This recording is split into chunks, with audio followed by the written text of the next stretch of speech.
around the world and across Nigeria. If you just joined us, you're still on to Enterprise Morning, reaching you from Enterprise Television. Let's get to our main conversation in a bit.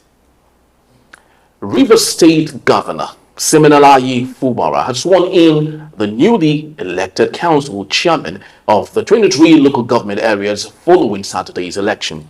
Very true. The ceremony took place at the Executive Council Chamber in Port Harcourt, just hours after the chairman received their certificates of return from Adolphus Enebili, chairman of the Rivers State Independent Election Commission. Very true. The little known Action People's Party won 22 out of the 23 chairmanship seats, with the Action Alliance winning one.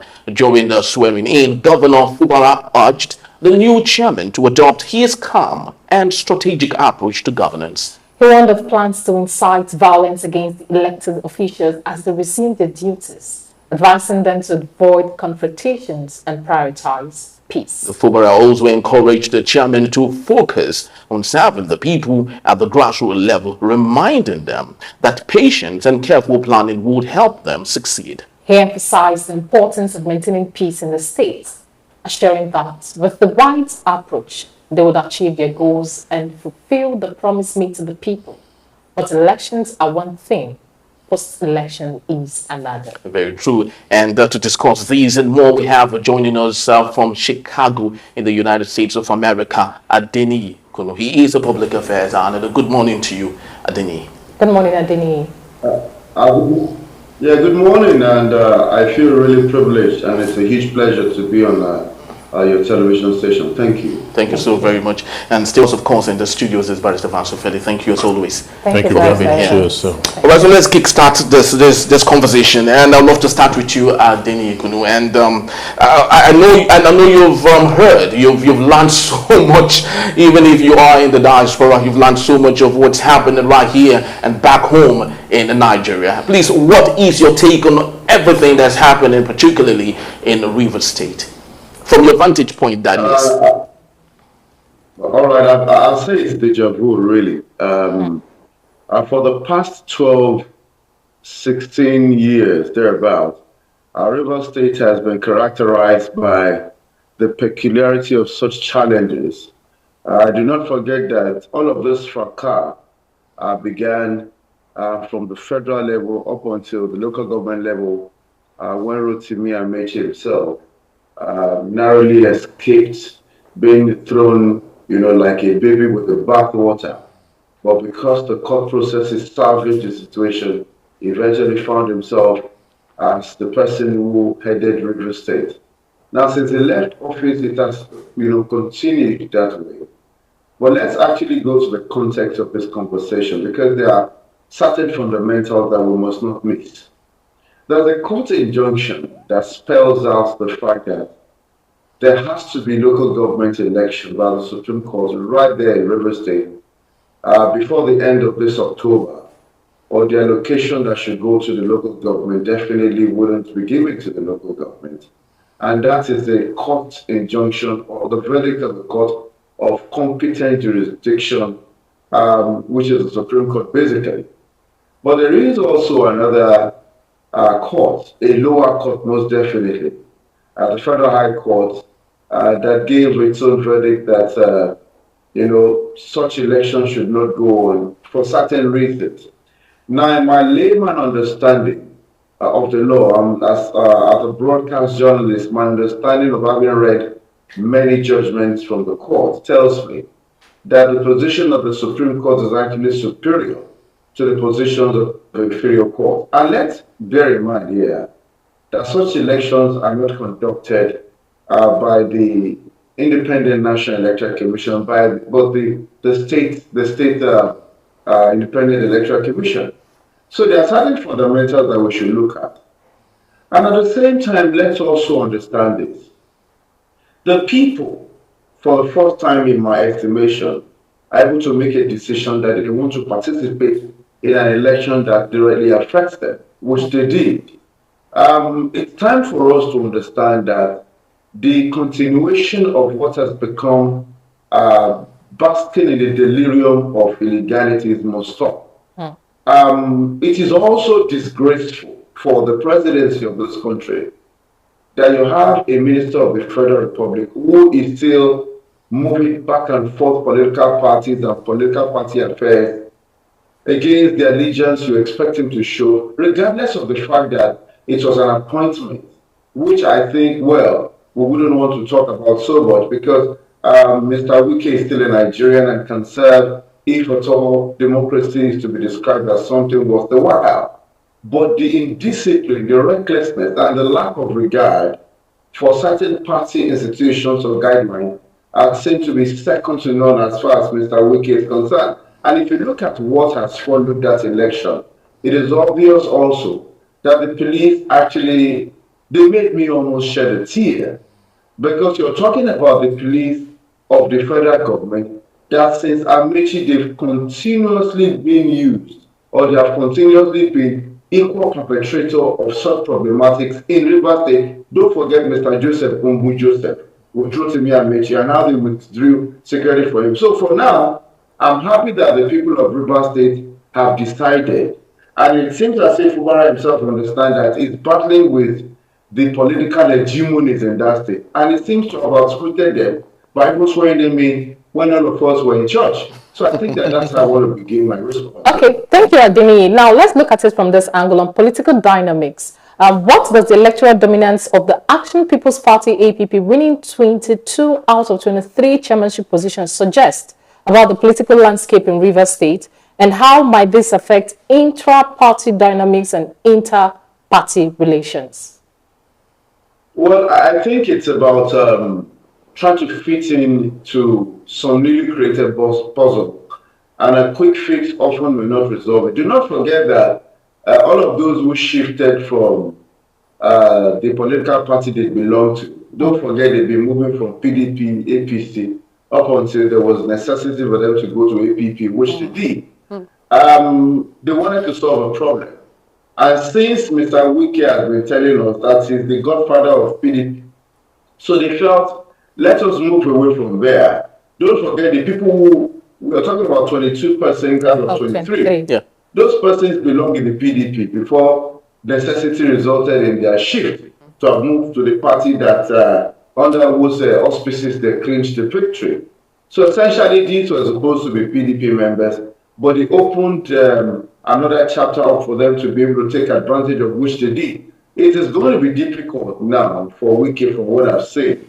But at the same time, when you talk about shifting political dynamics, I do not think that their movement, and that is my candid opinion, I do not think their movement is actually solidly entrenched in the APP. But if that is going to grant them the political reprieve they need for now to move away from the quarrelsome and the troublesome and the problematic party and we can call the PDP, perhaps they're going to resort to that. It's not going to be APC, because most of the people who have lost their seats and have actually violated what Fubara himself thought they would violate automatically sought reprieve in the APC. So I think that nothing has shifted in the dynamics. Essentially, they are the same. More or less like wanted to talk about the PDP and APC being parties that have different political ideology, whereas they're birds of a feather. We just find it convenient to move back and forth if certain situations do not favor them. So essentially, I think Fubara understands those that he's dealing with and continues to carve a niche for himself in unpredictable frontiers that he has actually moved into. Beautiful. Barrister Fansufeli, I would love you to speak to us on the relationship between the right to freedom of association and the penal provision for defection in our electoral system. How do both of them work? Are they incompatible? If not, that is the right to freedom of association and the penal provision for defection. Okay, the penal provision for defection. Penalty only lies at the legislators, National Assembly, from the law. Okay, yes, because it is when you are a serving lawmaker, okay, that's what is captured by the Constitution, and a party has sponsored you to win an election, and now you are a senator or a House of Rep member, and there is no division in your party have no squabbles, and you defect from that political party to another political party. The laws say that your seat will be declared vacant, and that INEC will have to conduct election to fill in that seat, because that is for lawmakers. For governors who defect, serving governors who defect from one political party to the other, there is no implication, legal implication in terms of penalty. Okay. For this chairman of the local government, there's no provision under the law that say when they move from, they are just PDP members. They are not serving in any office. Okay, so there's no provision of law that say when you are an APC or a PDP member, then you move to APP. You understand? Then there will be penalty. There's no such under the law. And the express mention of one thing excludes the other. Where the constitution is silent, is silent. You cannot make a case out of it. Okay?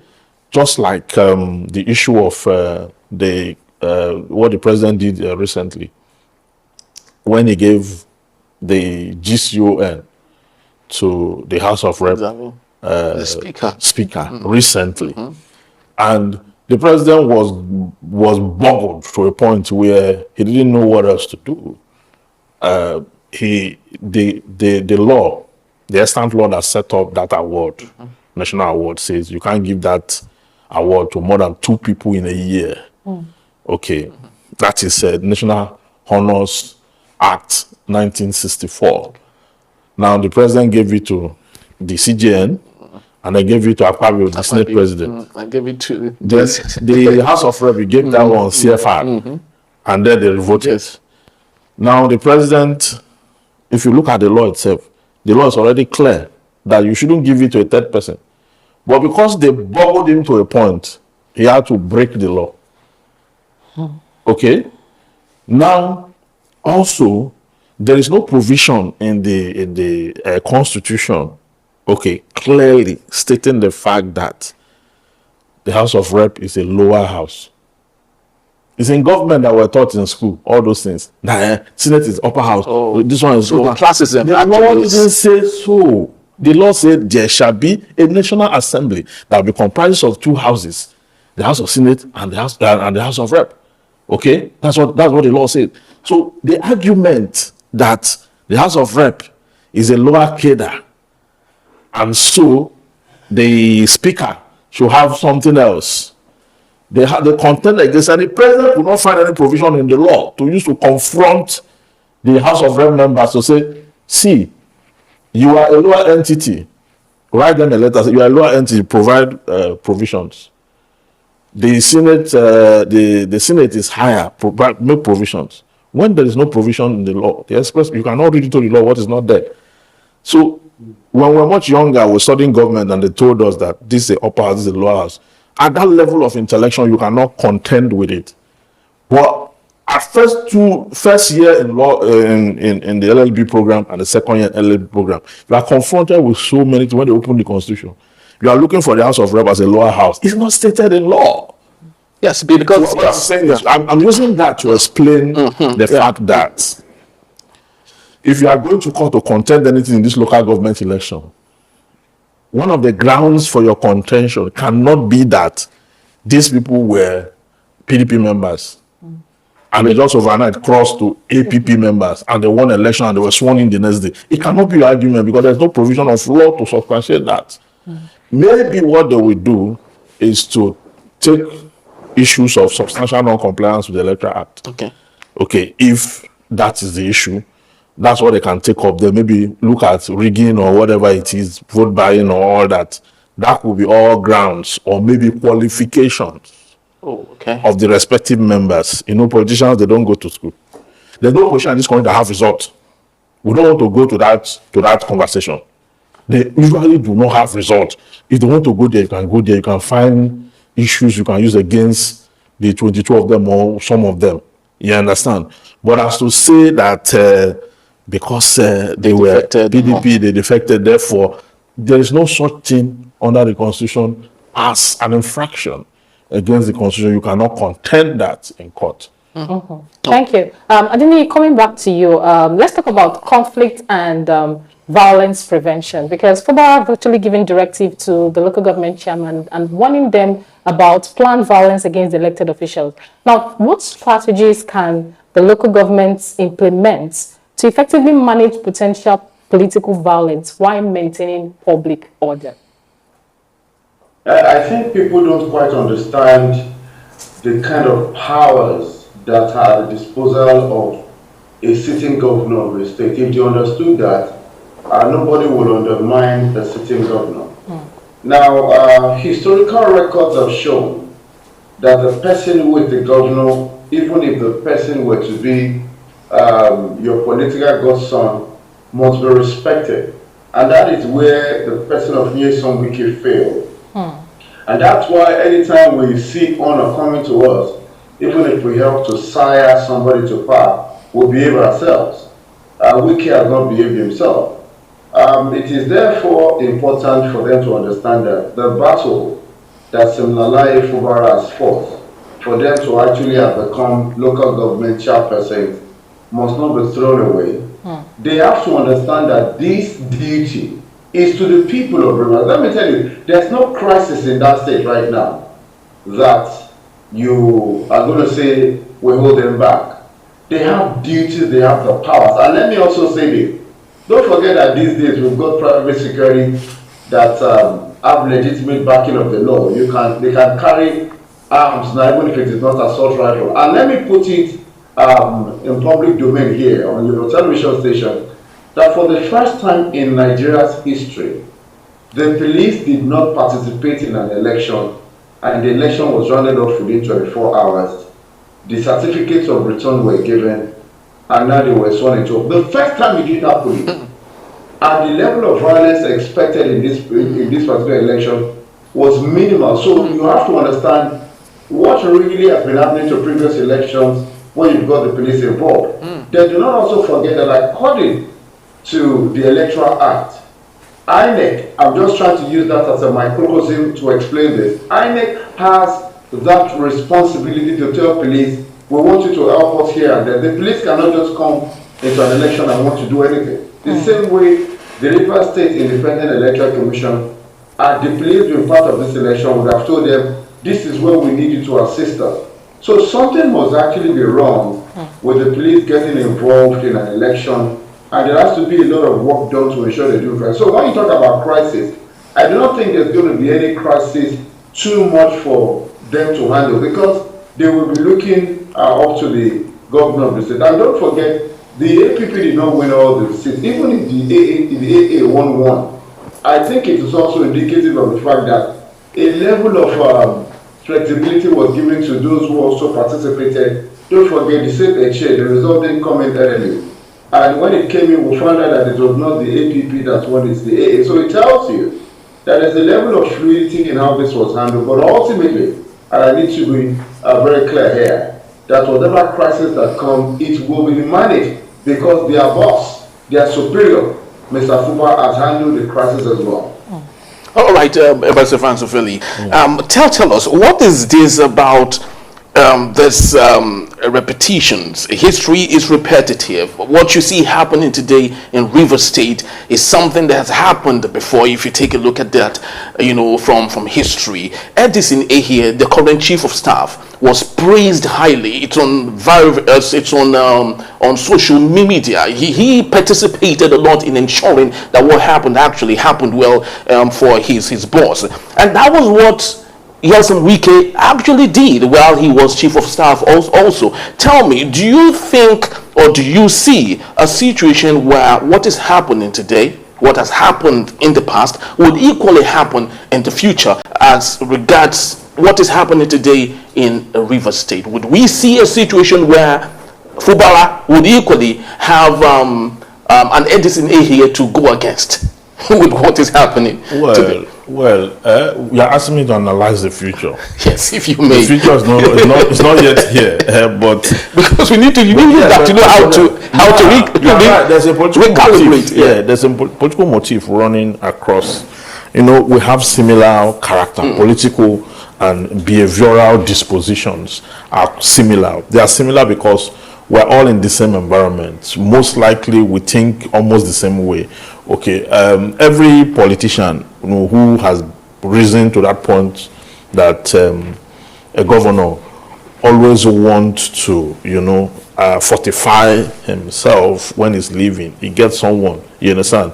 Even those who preach against Godfatherism, when they become governors and they're about to leave, they create something. Okay, you always have those right-hand guy. Edison here.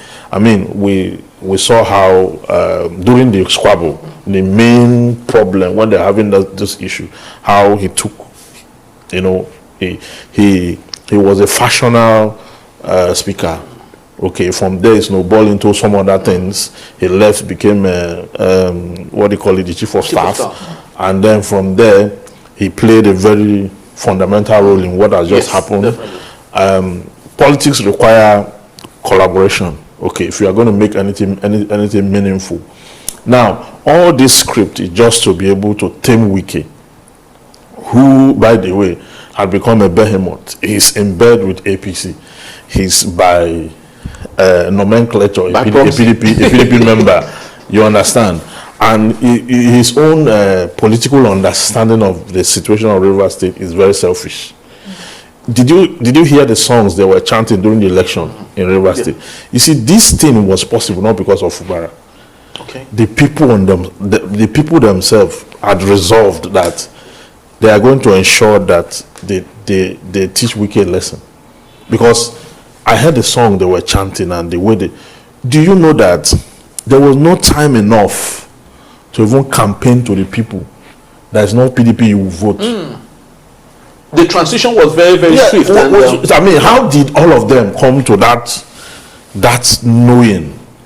Okay, even the uneducated, that knowing that is not the umbrella, there is something else that you will, and they did it so well to the point that they won almost every those who want to contest in court could as well go ahead and contest it. But what I think is important is that strength that Wike think he has, that River State belongs to him, and he's the one that will dictate from anywhere he is what will happen in River State. It's not democracy. Sovereignty belongs to the people. Okay, that is what it is. And at some point, the people will resolve. You understand? The PDP that I know ordinarily would have used money. We can have the money to dish out, to intercept the people. I mean, and turn it the other way. But the voters I saw in Rivers, the state of my birth, I don't think those ones are amenable to vote by. And even if they will collect money, they have resolved in their mind that this is what they want to do. And they got it, partly they got it right. Okay, so let there be peace in River State for once. I don't know how Fubara manages to perform as a governor with the level of distraction he had in the last 1 year plus. It's terrible. You understand? Ordinarily, where there is peace and tranquility, governors are failing. I mean, all over the country, they are failing. There is no way in the country where if it rains for 10 hours straight, that the whole city will not be flooded.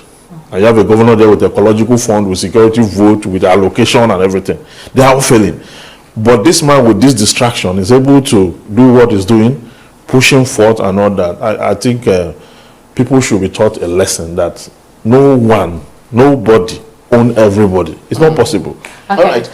Mr. Kunu, I wanted to ask, I know you are not a political soothsayer, but going by what Barrister Vance did say, almost the structure, what used to be Wike's structure now belongs to Seminalayi Fubara. Now, of course, he is still with the PDP, which means in 2027 he might transition to the APP possibly.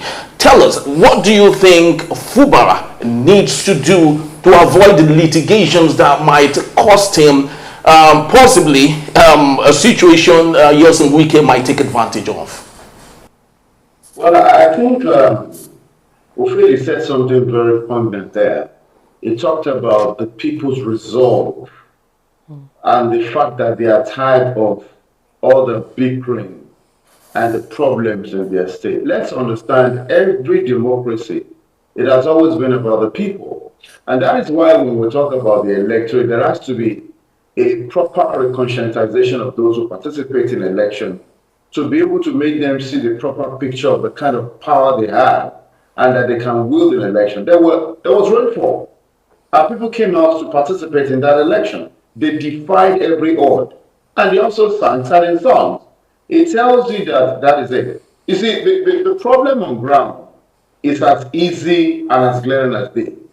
The psychology of creating appeal with the people is the only thing that Fubara needs to be able to actually get to where he has to get to. So right now, Fubara needs to continue to do what will please the people of Rivers. And I can tell you that they will repeat the same feat when the 2027 there's election. If Fubara can only sit down with his team and look at how it will continue to appeal to the people of Rivers State, respect them, make them feel wanted, deliver on major things that they promised when they were campaigning. I think that Wiki has gone and has gone forever as far as controlling the levers of power is concerned. What would have made an Atiku Abubakar ridicule a Wiki despite being the same party member? Because don't forget, after you lost the primary of the PDP, that's when his whole problem with the PDP started. Don't forget, they also removed which is secondaries before external rounded off. And they suspended judgment. And I think that Evans should speak to this. Can judgment be suspended in perpetuity? They were supposed to give a judgment on how they removed which is secondaries from office before external rounded off. And I think that at times our judicial process just shocks me because I followed that for some years now, expecting me to hear, okay, the suspended judgment that you've given in the case of which is secondary, who was removed from office before external, what happened?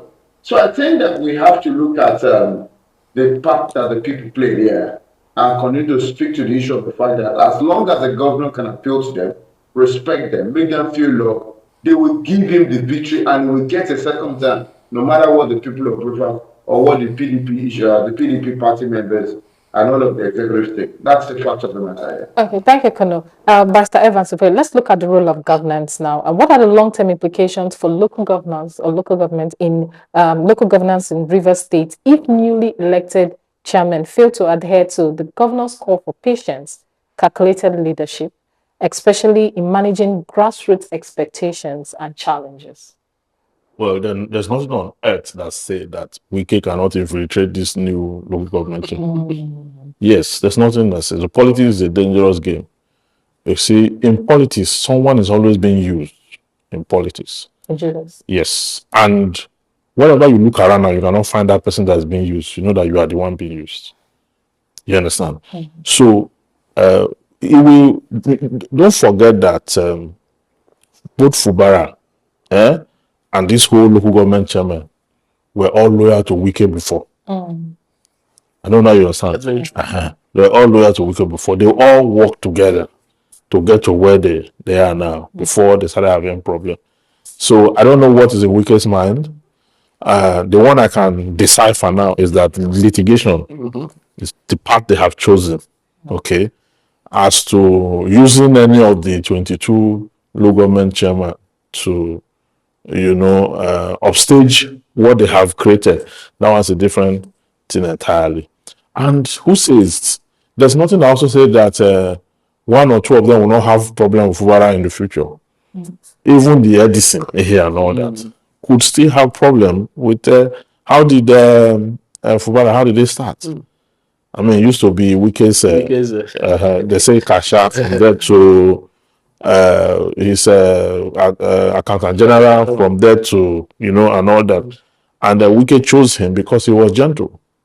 Okay, but politics have revealed that we are all political animals. There's no one of us that is not deep in politics. There's no one of us that's not deep in politics. So when you are choosing your godson and you are looking for somebody that is very pious and maybe quiet and gentle, it is the politics of statehood that you have not tested him with, or it is the politics of statehood that you feel he does not understand. But as to the politics of being a political animal, okay, by that doctrine laid down by Aristotle, you can always almost tell that every man is political. From the family home front, to the primary secondary school, politics play a role in all that.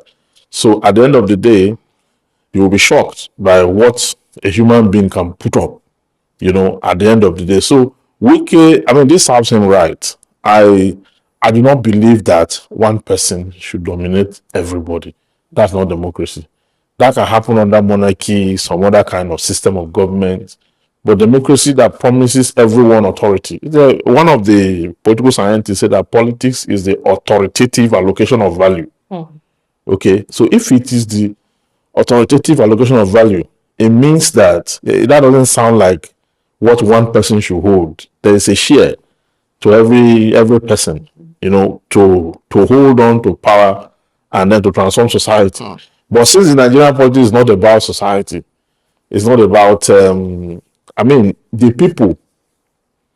The reason the people were included in this election was because two political entities were fighting. You understand?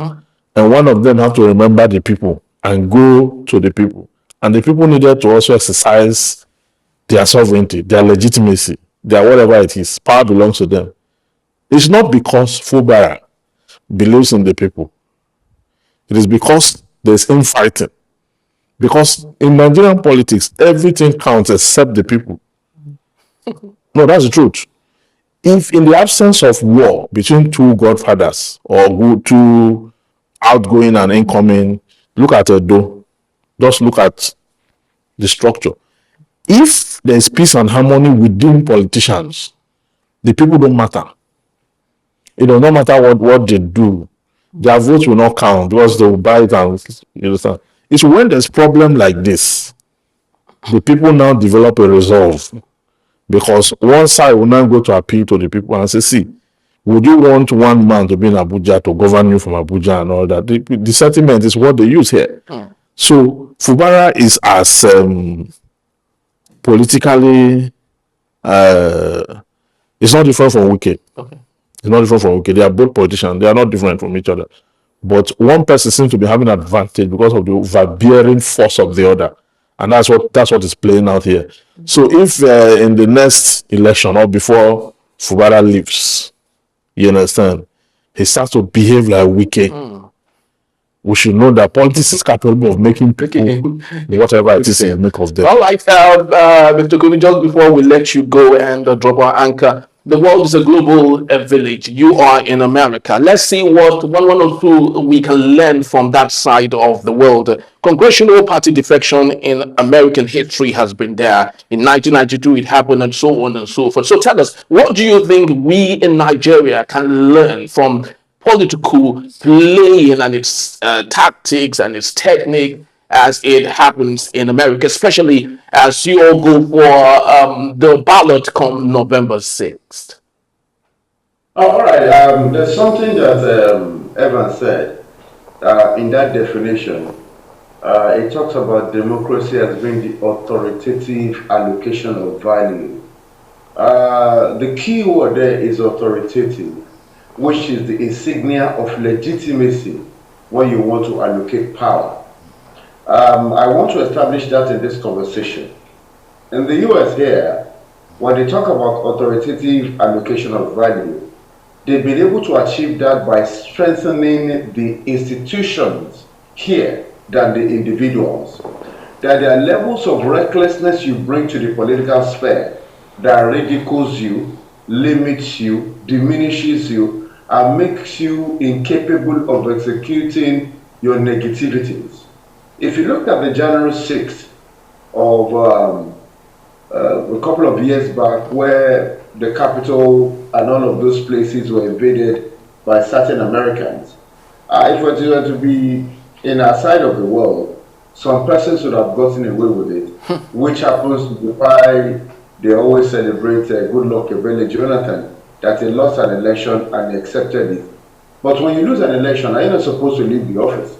So I think that what we have to learn from here is that we have to ensure that our institutions of governance are built and ironclad positively, that anybody coming within the framework of our political institutions understands that such places will not allow the annoying proclivities of such persons to be perpetuated. And that is very, very key here.